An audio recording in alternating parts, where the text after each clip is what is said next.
Okay, everybody, welcome back to another edition of Digital UFTA Complete with your old Uncle Darren Walters. And what we're looking at here is it's going to be another day of tutorial, and it should be pretty easy walk in the park because we've got everything set up so that it's very smooth, very elegant, and easy to play.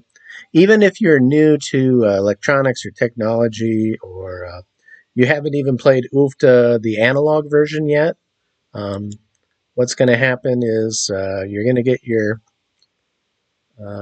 education today in digital UFTA complete. Okay, so we'll pick up where we left off last time. We'll go ahead and start another game. This time I'm going to play two bots. How's that? Okay, so I just hit the create game. I'm going to add, who am I going to add? Let's try Boris this time. We'll add him in. And then we'll add somebody else. Let's go with Lee. Okay? Yeah, so we're adding Lee. We got Boris and Lee. We want to keep it individual role play. I think so. And then practice mode, yes. And not extended play. Okay? So we'll go ahead and start the game. Hopefully we won't hang up, but if we do, that's fine because I think I can show you the process by which I try to work out the kinks and all the flubs in the programming. I'm going to turn the music down. I do hope you enjoy this music. I've put a lot of effort into it. All right, so we'll go ahead and begin the game.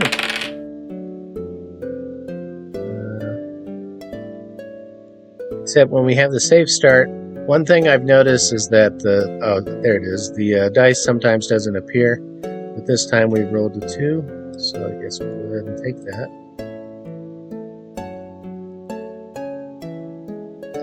Trading phase active.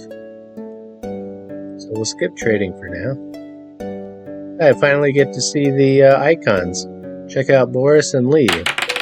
They look very intimidating, right? Especially if, like me, you're kind of older. I certainly don't want to risk any confrontations with any young bucks, right? And so we'll stay safely away from them. Okay, we're going to skip trading. And it's back to me. Alright, die roll 6. Things are pretty linear at the beginning. I'll be following the same basic 4 steps to get started. I don't know any way out of that. I hope that's not too linear for most people.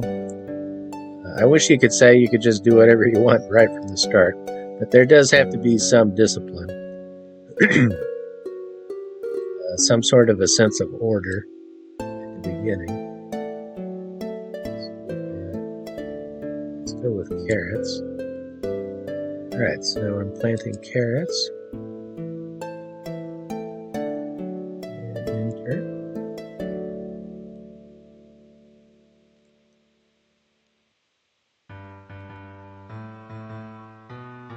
So one thing I've struggled with is where's everybody at? You know, I assumed it would be so easy to just get people to play online, and I guess maybe all of their attention is somewhere else because I just thought it would be easy to get everyone's attention. Apparently not. There is a lot of competition for this space, right? So I recognize that.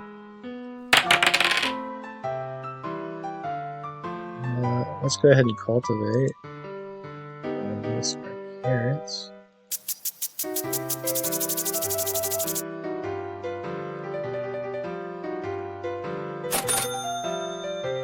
Okay, and we're going to pay attention to this because right now it seems like the game settings are very difficult and stacked against players because, in fact, just simply turning a profit year after year can be very difficult because Well, just like in real life, forces that are unseen can disrupt the flow of everything. Okay, so let's go with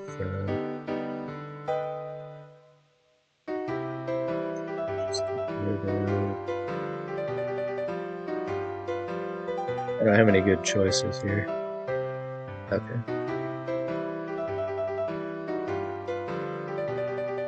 Go ahead and skip trading. I probably won't trade with these guys because they're good.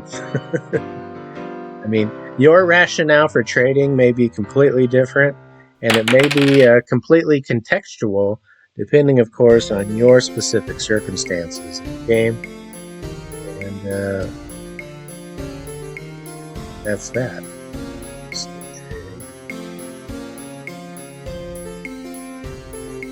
Sometimes there's lag.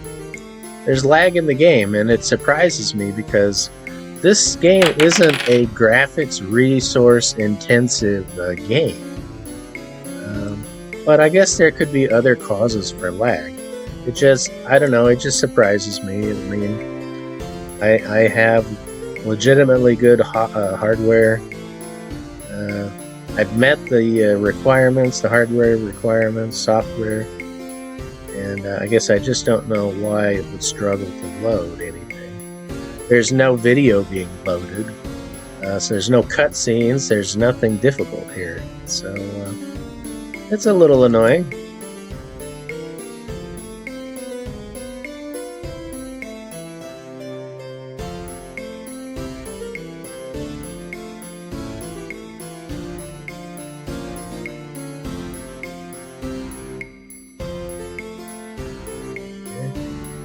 So far, so good. No major disasters yet.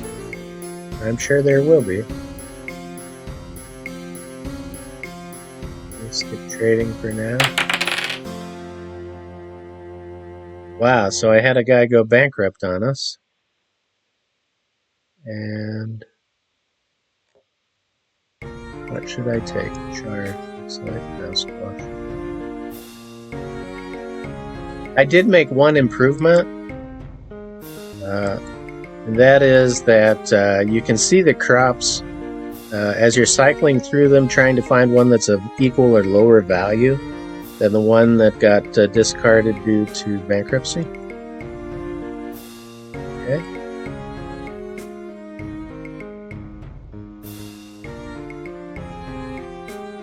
Wow, this one is very difficult. I don't know why it's resisting these too much.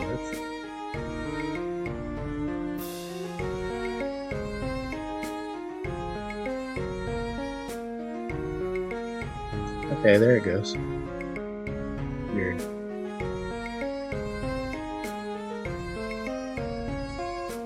So see, I still get this lag. You know, I've hit the skip trading button several times, and I don't really know why it hiccups there. I've addressed it, you know, with the IDE, or the code developer, or whatever you want to call it. This. I'm going to cultivate and harvest. I charge.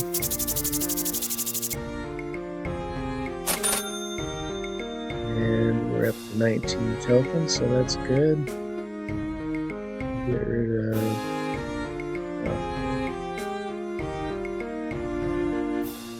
And then those pop-ups come up.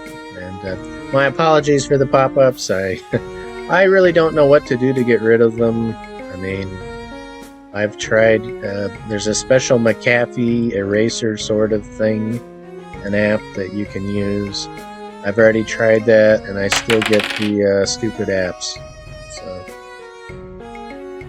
technology is so competitive that it's very unfortunate that we have to suffer through. We have to suffer through very large, wealthy corporations competing with each other for market share. Okay, so I hit the plague card. Acknowledge and apply. Yeah, I think I lost my stuff.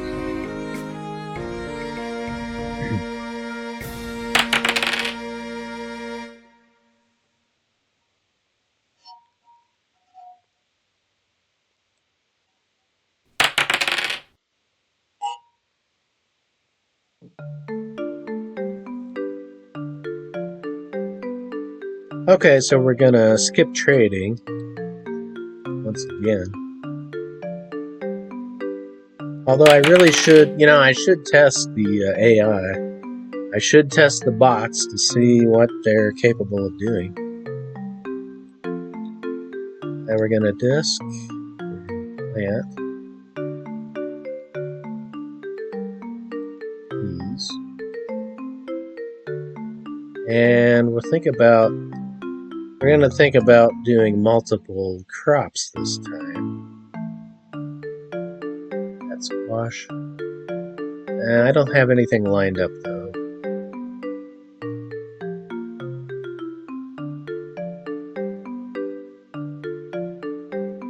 I have chard and potatoes. Okay.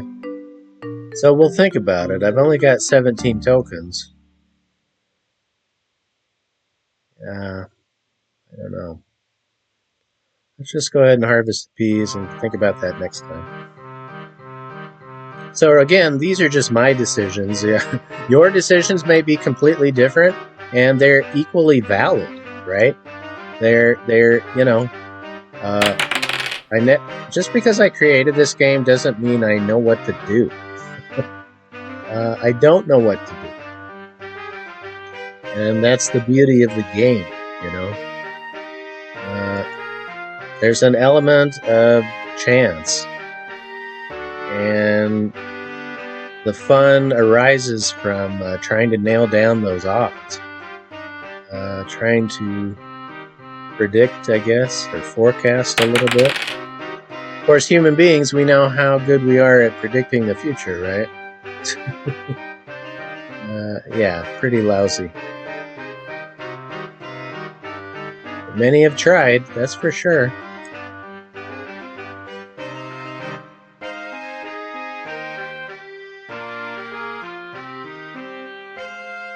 And trading.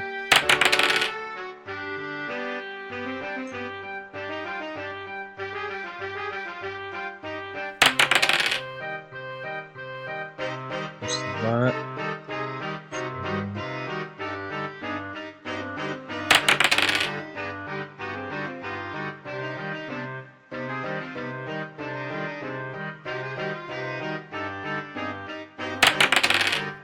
Trading.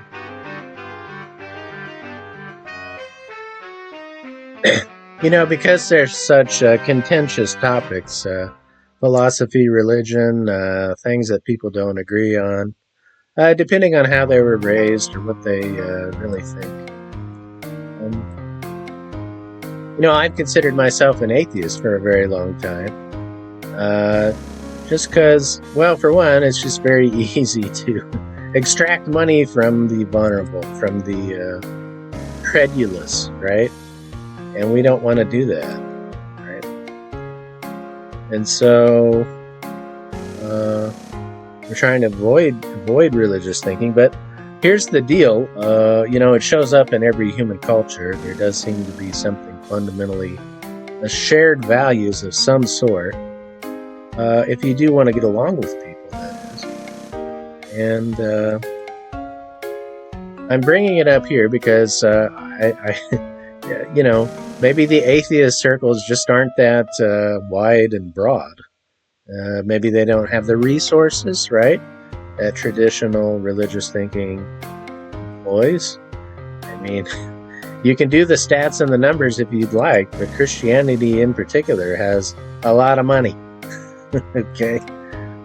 Whatever the engine is that built Christianity, the pooling of resources is definitely a prominent feature. So, if you need or lack resources, I recommend strains of Christianity. But what I was trying to get at is my personal beliefs are, I think I'm a deist, right? And so a deist is someone who believes that some entity, this is all mostly based on facts and science and evidence. What have we gleaned so far? Well, we've gleaned that some entity has likely began the universe. right? We don't have completely solid evidence, but everything seems to point towards yes, in fact. Something got the ball started and rolling on this universe. What their particular motives or interests or goals or motivations are is a complete mystery, right? Because you can't take the route that says, it was to foster and foment life. Well, very cruel things happen to living creatures on this planet and in this universe. So that can't really be the guiding force, can it? So it still seems to me like it's sort of a proving ground, which, by the way, aligns with many religions, right? The idea is we're living, we can't pierce the veil. We can't cross the threshold and look backwards towards ourselves because we can't escape the physical universe we're living in. And we have to accept that the constants of the universe are good. There's no life if these constants are fiddled with, right? This is the fine-tuning argument. And it's a solid argument. It's probably the best argument for some sort of a deity or maybe a powerful civilization or alien being in charge of the universe. And do we trust them? Right? Do you trust? The sky doesn't fall, right? Something keeps things in order, right? And so it's like a watchmaker who, you wind the watch up, but the problem is in deism is that this entity or creator has walked away, has folded its arms, and has disappeared. Okay? And that's not satisfying for a lot of people. We want the parent God, we want the mom and dad, and living forever together as a family type scenario. Because that's the best for society and civilization, right? So that's why it's God the Father. But I have no problem with this God of deism overlapping with the other gods of the other religions.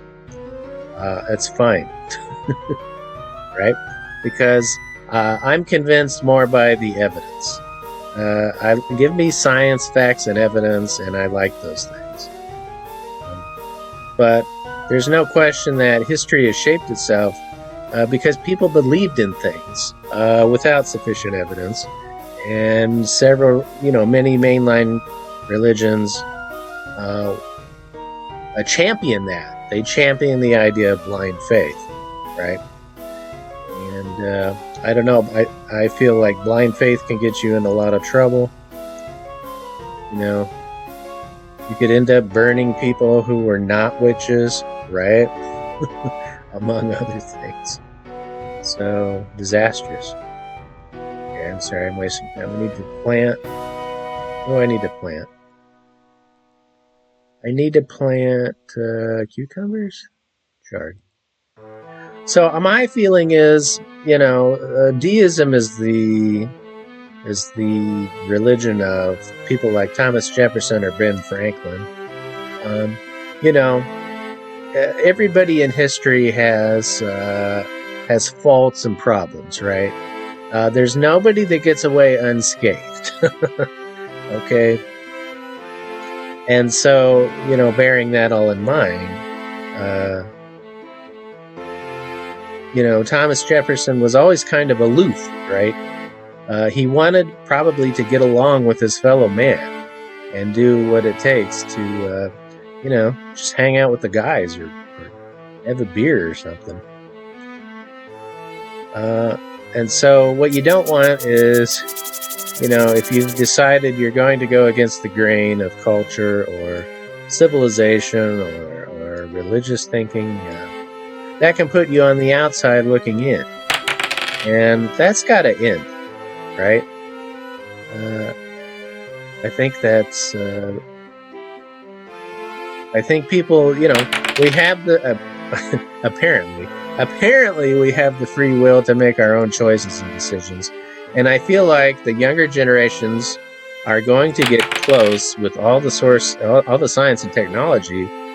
They're going to have the options of perhaps someday seeing the source code of the universe. Now, I think some people have experimented maybe with some questionable drugs and feel like they have seen the source code. I don't know that that's true or not. But just think of it.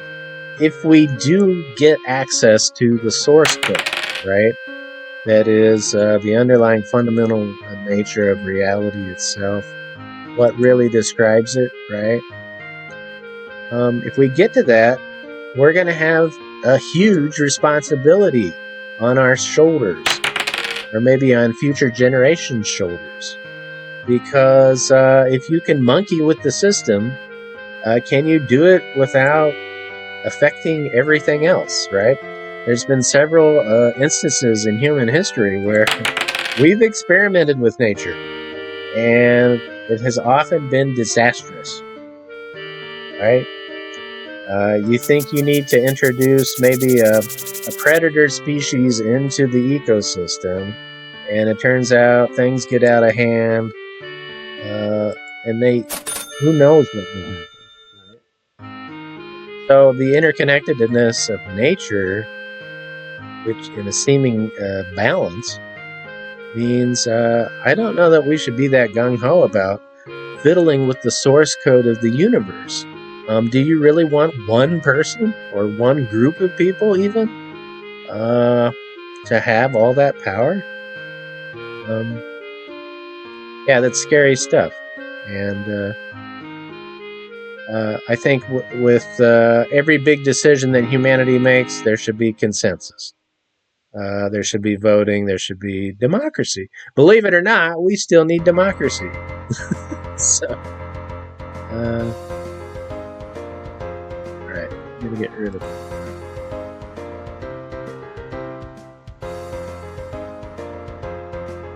Pardon me for a second.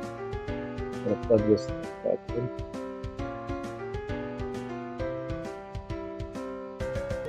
Okay, so where do we go from here? All I know is that future generations that are so technologically plugged in are going to have to make difficult decisions regarding, well, you need to have meaning and purpose, right? And when technology kind of robs that of you, where do you turn? Where do you go, right?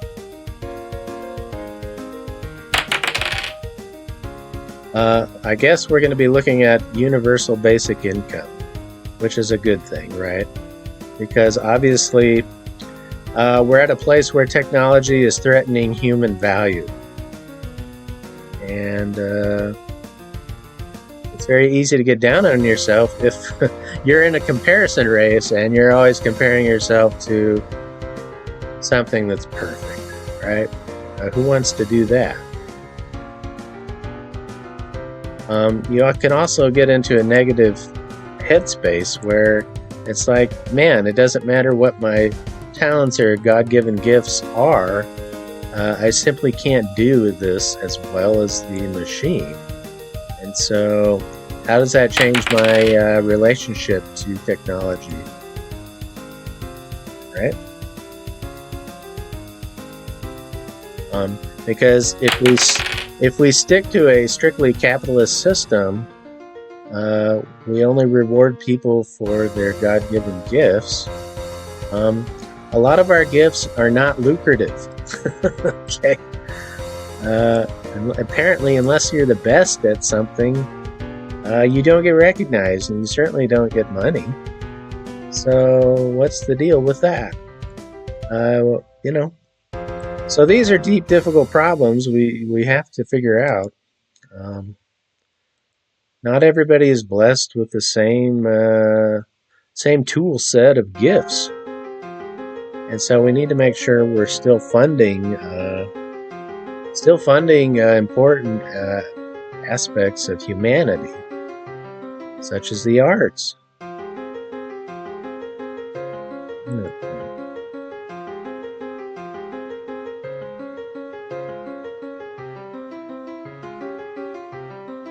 Okay. I guess we're doing well. We've only got 22 tokens after playing for, 45 minutes or whatever the case may be. This is one of my favorite adversity cards. Manager goes to therapy. Right. I think everyone should go to therapy to deal with things. It's probably a good idea.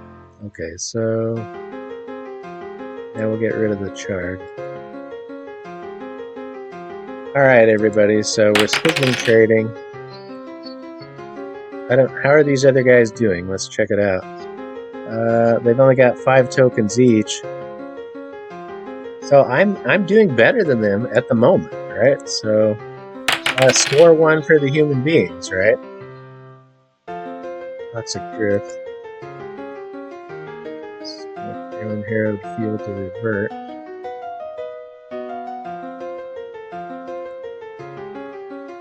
Confirm the target. Skip the trading.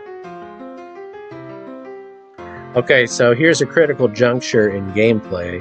What we've got is refuel the tractor, and that takes off 10 tokens, and that's a huge amount, and it sounds like I'm going to go bankrupt. Let's see what happens here.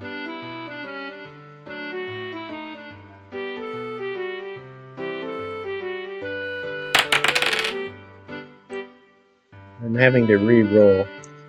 That's something I don't quite understand. Okay, so I'm down to 0 tokens, but I didn't go bankrupt, so... the game may freeze. And I may have to deal with that.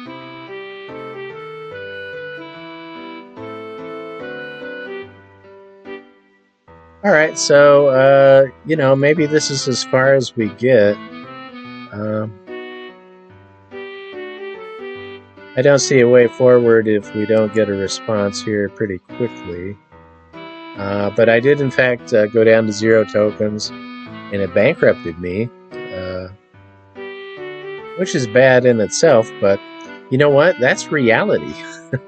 And even though we love escapist fantasies, we want to get away from the daily grind or whatever it is in our lives that's weighing us down. One of the problems is simply you have one goal, and that's to make more money than you're spending, right? As long as you're making more money than you're spending, that's what really matters, right? It certainly goes a long way towards a quality lifestyle. So at the moment in UFTA, we're not doing too well. We've gone bankrupt. But we do have the silver lining and the hope of doing better in the future. So, anyway, so I think I'm going to have to leave it at here for now. Hopefully you enjoyed what game time that we did. And, you learned quite a bit. But again, I think in future tutorials, we'll try to go over some more in-depth topics such as the equipment shop and resources. We're going to go over maybe some of the dynamics of acquiring adversities on crops, and we're going to try to get those to accumulate so that in fact the crop becomes immune to that particular adversity, and then you can take that crop into the next game and bring that along with you and further strengthen the crops until at the end of the season, what you can do is you can bring these crops in and they'll be practically invincible against many of the adversities that befall you in Digital UFTA Complete. Alright everybody, so I think that's going to do it for me for now. Until next time, keep on playing UFTA with your family and friends, and be on the lookout for future tutorials, okay? This is your old Uncle Darren signing off. Peace be with you.